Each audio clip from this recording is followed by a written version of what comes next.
Bihar board के सभी छात्र छात्राओं को सूचित किया जाता है कि कल 17 तारीख 2 मई 2025 को 9:30 से एग्ज़ाम होने वाला है और सेकेंड सिटिंग है ना 2 बजे से एग्ज़ाम होने वाला है।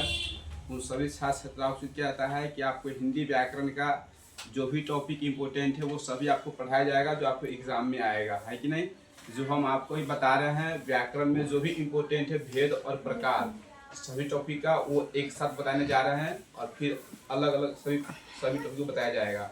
जो आपको पहले यहाँ पर दिया गया है भेद और प्रकार, ये है वर्ण का भेद 2 है, क्रिया के भेद 2 है, वचन के भेद 2 है, लिंग के भेद 2 है, रूपांतरण के आधार पे शब्द के भेद 2 है। इन सभी का भेद और प्रकार पूछे तो 2 में ही टिक मारना है। आपको याद सिर्फ ये रखना है वर्ण, क्रिया, वचन, लिंग और रूपांतरण के आधार पर शब्द के भेद, ये सभी हिंदी को याद रखना है। अब सिर्फ आपको 2 में क्या करना है, टिक आउट करना है, ठीक है, ट्रिक के हिसाब से। फिर आपको यहाँ पर है काल है, संधि है, पुरुष है, वाक्य है, वाच्य है, इन सभी, और यहाँ पे वर्तमान काल है, भविष्य काल है, इन सभी का भेद और प्रकार जो है 3 ही है, जो आपको याद करने में एकदम परफेक्ट सहूलियत होगी, ठीक है। फिर आपको यहाँ पे रचना और ये बनावट के आधार पर आपको शब्द के भेद आपको 3 ही है, ठीक है। और यहाँ पे संज्ञा हो गया, पदबंध हो गया, स्वर संधि हो गया और स्वर संधि हो गया। आपको इन सभी का आपका भेद और प्रकार जो है सिर्फ 5 ही है, ठीक है। और यहाँ पे सर्वनाम, समास, भूतकाल और विशेषण, इन सभी का भेद और प्रकार जो है आपको यहाँ पे 6 दिया हुआ है, जो आपको इस तरीका से याद करना है। और यहाँ पे बताया गया है वर्णमाला की कुल संख्या जो होती है वो आपको 52 होती है। स्वर्ण वर्ण की संख्या जो होती है वो आपको 11 होती है। व्यंजन वर्ण की संख्या आपको 33 होती है और स्पर्श व्यंजन की संख्या आपको 25 होती है। आपको अंतस्थ व्यंजन की संख्या 4 होती है। उसमें व्यंजन की संख्या आपको 4 होती है। संयुक्त व्यंजन की संख्या आपको 4 होती है। हर्ष स्वर की है ना संख्या आपको 4 होती है। दीर्घ स्वर की संख्या आपको 7 होती है। हम आपको सभी भेद और प्रकार और संख्या के बारे में आपको डिटेल से यहाँ पे बता दिए हैं, जो आपको एग्जाम में फर्स्ट सिटिंग हो या सेकेंड सिटिंग हो हिंदी का आपको ये पूछना तय है। सिर्फ हिंदी में नहीं, आपको संस्कृत में भी काम आएगा इस तरह का क्वेश्चन, ठीक है। तो आप ध्यान से इसको पढ़ के जाइएगा। अब आपको हम चिन्ह के बारे में बताते हैं, जो आपको 1-2 क्वेश्चन आपको मिल ही जाएगा एग्जाम के अंदर। जो यहाँ पर चिन्ह के बारे में आपको लिखे हुए आप समझिए ध्यान से। यहाँ पर है योजक चिन्ह, ये है योजक चिन्ह। योजक चिन्ह आपको माइनस की तरह होता है, जो आपको हम यहाँ पर दे दिए हुए माइनस की तरह, ये होता है योजक चिन्ह। फिर आपको प्रश्नवाचक चिन्ह है, ये प्रश्नवाचक चिन्ह आपको इस तरीका से होगा, जो आपको यहाँ पर ये चिन्ह है प्रश्नवाचक चिन्ह, ये पूछना तय है। और आपको यह है पूर्ण विराम आपको इस तरीका से देखने को मिलेगा। फिर विस्मयादि बोधक चिन्ह आपको फिर इसी तरीका का होगा, ये जो आपको यहाँ पर इस तरीका का मिलेगा, ठीक है। और यहाँ पर है अर्ध विराम आपको इस तरीका का चिन्ह मिलेगा और अर्ध विराम आपको इस तरीका का मिलेगा। अवतरण चिन्ह आपको इस तरीके का, उप विराम आपको इस तरीके का मिलेगा। जो आपको हम चिन्ह बता दिए हैं, आपको चिन्ह में से पूछना आपको तय है। जैसे योजक चिन्ह पूछेगा, प्रश्नवाचक पूछेगा, आपको विस्मयादि बोधक पूछेगा, ये आपको पूछना तय है। जो आपको 3 नाम लिए ये पूछना तय है, ठीक है। और हम आगे और बताने जा रहे हैं, जो आप देखिए वो होता है उच्चारण स्थान। जैसे ये मेरा मुख हुआ तो मुख से है ना, ये कंठ द्वार हो, आपको क्या कहता है उच्चारण स्थान जो है कंठ, तालु, मूर्धा, दंत, ओष्ठ, इन सभी से आपको बोलने वाले स्वर वो सभी आपको यहाँ बता दें कौन कहाँ से बुलाता है, ठीक है। तो आप देखिए यहाँ पे क्या दिया हुआ है, ये है यहाँ पे कंठ है, ये आपका कंठ है। कंठ से कौन सा वर्ड बुला रहा है, ठीक है। देखिए यहाँ पे हम कंठ से क से लेके अंग तक, ये उसको एक वर्ड शब्द में बोला गया है कवर्ग। कवर्ग के अंदर आपको क, ख, ग, घ, अंग, ये सभी आपको आ जाएंगे कवर्ग। तो आपको पूछेगा क कहाँ से, क का उच्चारण क्या होता है, तो आप कंठ में टिक मारिएगा। ग का उच्चारण कहाँ से होता है तो आप कंठ में टिक मारिएगा। घ का उच्चारण कहाँ से होता है तो कंठ में ही टिक मारिएगा। या आपको कहीं पर लिखा हुआ मिल जाएगा से कवर्ग का उच्चारण होता है तो आप कंठ में ही टिक कीजिएगा। या आपको और ये कवर्ग छोड़कर आपको अ, आ और ह मिल भी जाएगा तो भी कंठ में ही टिक आउट कीजिएगा। तो आप ये ध्यान से पढ़ के जाइएगा, ठीक है। उसी तरीका से आपको याद रखना है ना। तालु है, तालु से आपको चवर्ग बुलाता है, जो च से लेके ज्ञ तक जो भी होता है 5 वो सभी बुलाता है। च हो गया तालु से बुलाता है, ज हो गया तालु से बुलाता है, और इसके साथ में ये भी है, ठीक है। फिर आपको मूर्धा हो गया है ना, मूर्धा हो गया जो तवर्ग होता है, तवर्ग कहाँ से बुलाएगा तो मूर्धा से बुलाएगा, तवर्ग कहाँ से बुलाएगा तो दंत से बुलाएगा, पवर्ग कहाँ से बुलाएगा तो ओष्ठ से बुलाएगा। तो ये आपको सिर्फ याद रखना है, कंठ तालु मूर्धा दंत ओष्ठ, कंठ तालु मूर्धा दंत ओष्ठ, ये आपको याद रखना है, कंठ तालु मूर्धा दंत ओष्ठ, ये पांचों आपको याद रखना है। और सिर्फ एक लाइन और याद रखना है, कवर्ग चवर्ग तवर्ग तवर्ग पवर्ग और पवर्ग, ये आपको याद रखना है। आपको पूछना तो है, मतलब 5-6 क्वेश्चन आपको यहीं से मिल जाएगा, ठीक है। फिर आपको नासिका होता है, जो बोलने के क्रम में जो नाक पे ज्यादा जोर पड़ता है और यहाँ जोर पड़ता है, वो आपको हो गया अंग, य न और म, ये चंद्रबिंदु होता है, ये अनुस्वार है। तो ये सभी आपको देखने को मिलेगा, टिक आउट कर दीजिएगा। फिर आप कहिएगा सर आपने बताया कवर्ग चवर्ग टवर्ग पवर्ग तवर्ग, इन सभी में सभी आता है, जो आपको ये सभी उच्चारण में बोला जाता है। फिर आप कहेगा सर ये अंग फिर नासिका कैसे बुलाएगा, आप अंग बोल के देखिए, आपको नाक से आपको बुलाता है, ठीक है, वो चीजें हैं। तो आपको ऑप्शन में आपको मिलेगा, अगर अंग पूछता है, अगर ऑप्शन में कंठ नहीं होगा तो नासिका निश्चित दिया होगा, ठीक है। अगर नासिका नहीं दिया रहेगा तो कंठ निश्चित आपको दिया रहेगा, आप टिक आउट कर दीजिएगा, ठीक है।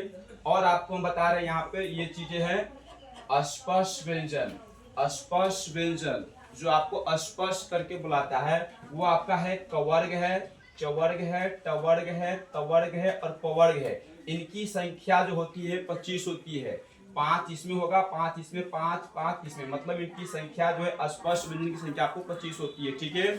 और यहाँ पर देखिए अंत अस्त व्यंजन, ये पूछना था, ये सब पूछता है। यहाँ पर है अंत अस्त व्यंजन, अंत अस्त व्यंजन आपको य र ल व, य र ल व, य र ल व का व्यंजन है तो अंत अस्त व्यंजन, ठीक है।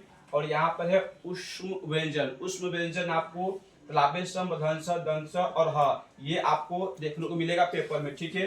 अब यहाँ पर है संयुक्त व्यंजन छ त्र ज्ञ स्र, ये सब याद रखिएगा, ठीक है। यहाँ पर है संयुक्त स्वर, संयुक्त स्वर में है ए ऐ ओ औ, इस तरीका से आपको यहाँ पर दीर्घ स्वर है आ ई उ, इस तरीका से याद रखना है। हर्ष स्वर है, फिर यहाँ पर ये चीजें है, इनको जो है आपको याद करके जाना है, आपको निश्चित आपको मिलेगा। फिर यहाँ पर आपको हम क्वेश्चन की ओर ले चलते हैं। आपको ये सभी कंटेंट पढ़ाए हैं, है ना, जो भी टॉपिक है ये पूछना है, इन सभी को इस पर आधारित है ना, आपको यहाँ पर क्वेश्चन बता रहे हैं। आप देखिए क्वेश्चन कैसे किस तरीके से पूछा जाएगा। यहाँ पर देखिए, यहाँ पर है वर्ण के भेद हैं, वर्ण के भेद आपको पढ़ाए हैं फर्स्ट में ही। यहाँ पर देख लीजिए वर्ण है, वर्ण के भेद पूछे या प्रकार पूछे, आप किसमें टिक आउट कीजिएगा, 2 में टिक आउट कीजिएगा। देख लीजिए यहाँ पर 2 में है, फर्स्ट में ही है, ऑप्शन ए नंबर में 2 में टिक आउट कर दीजिएगा। इसी प्रकार से इसके जगह पर, इस वर्ण के जगह पर आपको इसमें से भेद और प्रकार में से आपको क्वेश्चन रहेगा, आपको भेद और प्रकार याद रहेगा संख्या में, आप आराम से टिक आउट कर सकते हैं, आपका सही हो जाएगा। फिर आप देखिए यहाँ पे काल है, यहाँ पर ये काल के कितने भेद हैं और काल के कितने भेद है, आप देख लीजिए यहाँ पे काल के कितने भेद है, आप इसमें देख लीजिए यहाँ पे कहाँ है, देख लीजिए यहाँ पे काल के कितने भेद हैं, 3 भेद है। आप आसानी से यहाँ पर काल के भेद 3 देख लीजिए कहाँ है, सी नंबर में है, आप यहाँ पर टिक आउट कर दिए, 3 लिखा हुआ है हिंदी में। अब यहाँ पे देखिए कारक है, ये है कारक, कारक के कितने प्रकार है, कारक के 8 प्रकार है। देखिए यहाँ पे कारक के कितने प्रकार है, 8 प्रकार पूछे या भेद पूछे, आप है ना 8 में टिक आउट कर दीजिएगा, ठीक है। फिर आप देखिए व्यंजनों के अंत में, इसके अंत में, व्यंजनों के अंत में ये इस तरीका से हलंत है, ये आपको ब्रैकेट में दिया हुआ है चिन्ह के साथ, और यहाँ पर लिख में दिया हुआ है हलंत। तो ये हलंत लगने पर उसका मान होता है, जब किसी भी शब्द के नीचे हलंत लगता है उसका मान क्या होता है, ध्यान दीजिए, उसका होता है आधा। क्या होता है, आधा। आधा में टिक आउट कीजिएगा, ठीक है। फिर यहाँ पर देखिए क का उच्चारण, देखिए यहाँ पे ये है क का उच्चारण, हम आगे बता दिए क का उच्चारण, क बोल के देखिए, क कंठ से बुलाता है, डायरेक्टली कंठ से आवाज आता है।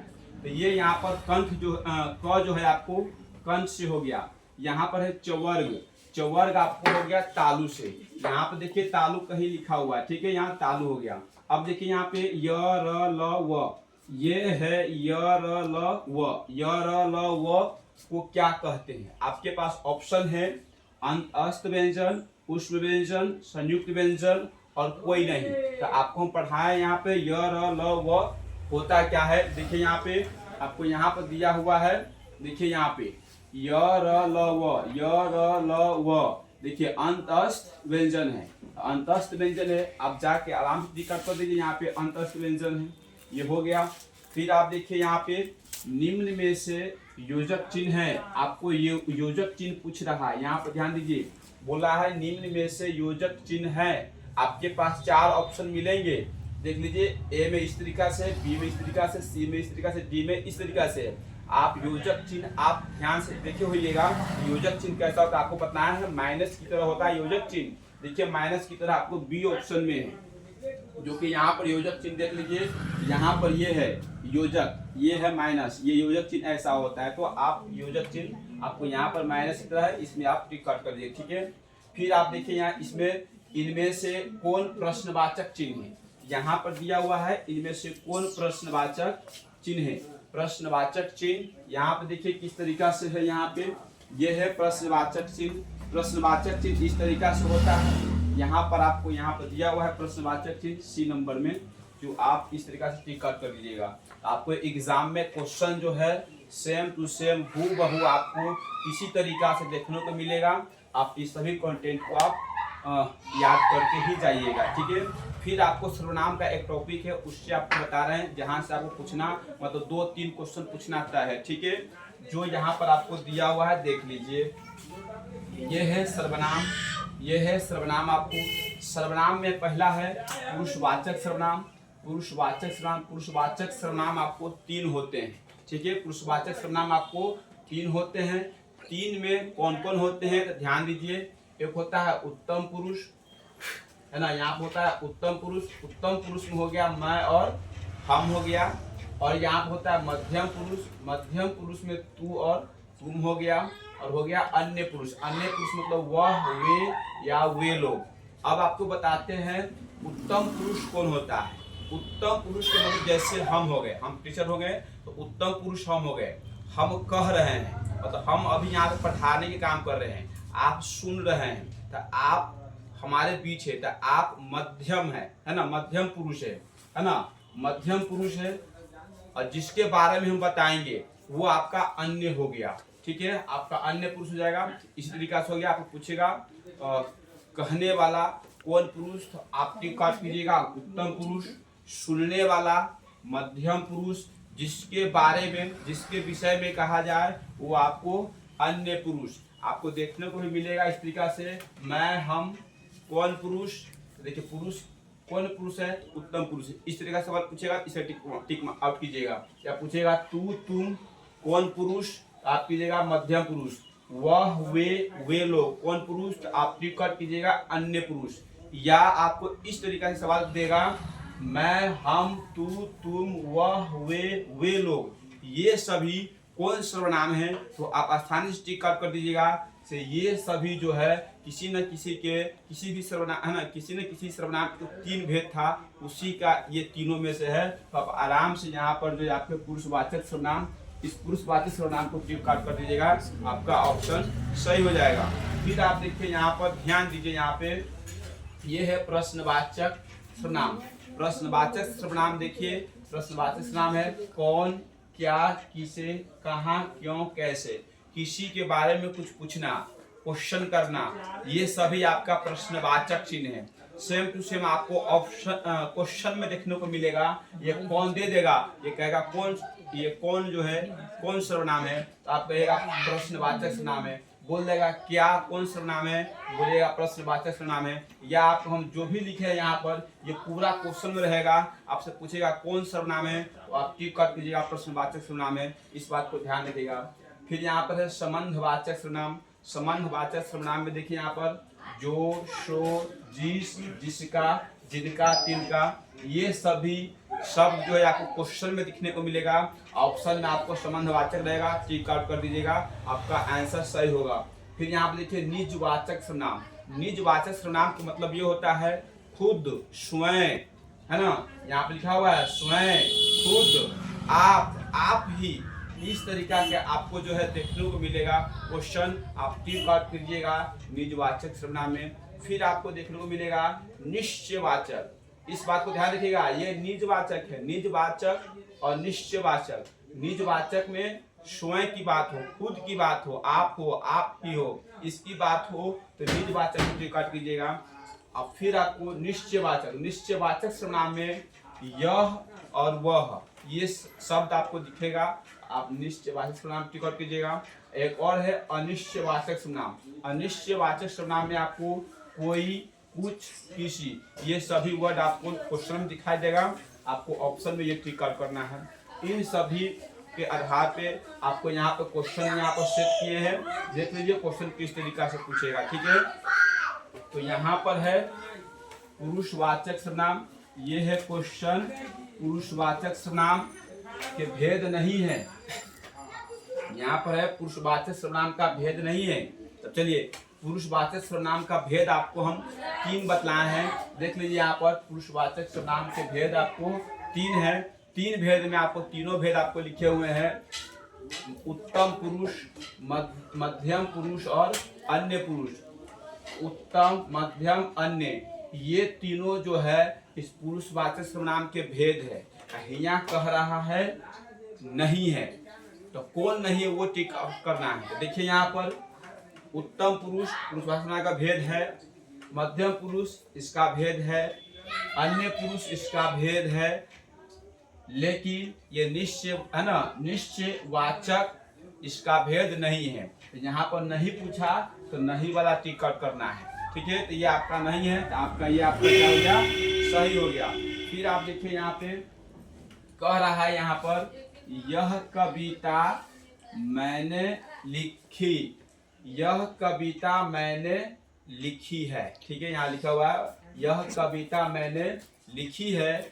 इस वाक्य में यहाँ पर कह दिया है मैंने, है ना, यहाँ पर लिखा हुआ है मैंने कौन सर्वनाम है। हम आपको बतलाए हैं यहाँ पर स्वयं की बात हो, खुद की बात हो, आपकी बात हो, आप ही, मैंने। तो मैंने कौन हुआ, खुद, मैं आप, है ना, खुद हूँ, तो मैंने, तो मैंने, है ना। तो यहाँ पर देखिए मैंने की बात किया तो मैंने, है ना। तो यहाँ पर क्या हो जाएगा, निजवाचक सर्वनाम। तो निजवाचक सर्वनाम ढूंढिए कहाँ है, यहाँ पर देखिए C नंबर में आपका निजवाचक सर्वनाम है। तो यहाँ पर निजवाचक सर्वनाम में टिक आउट कीजिए। फिर आपको क्वेश्चन एक और है, यहाँ पर देख लीजिए कौन, क्या, किसे। इसी तरीका से क्वेश्चन आपको एग्जाम में देखने को मिलेगा, ये फिक्स है, आपको पूछना तय है। कौन, क्या, किसे, बोल देगा कौन सर्वनाम है, तो कौन, क्या, किसे, ये प्रश्नवाचक वर्ड है ना, शब्द है। देखिए यहाँ पर कौन, क्या, किसे, कहाँ, क्यों, कैसे, ये इसी में से शब्द आपको यहाँ पर है। देखिए कौन है, ये प्रश्नवाचक सर्वनाम और प्रश्नवाचक, है ना, सर्वनाम। आप ऑप्शन देख के टिक आउट कीजिए, जो आपको यहाँ पर क्या है, B नंबर है। फिर आपको अगले वीडियो में और भी टॉपिक आपको इससे भी आसान बनाकर आपको हम डायल करते हैं, है ना, डालते हैं।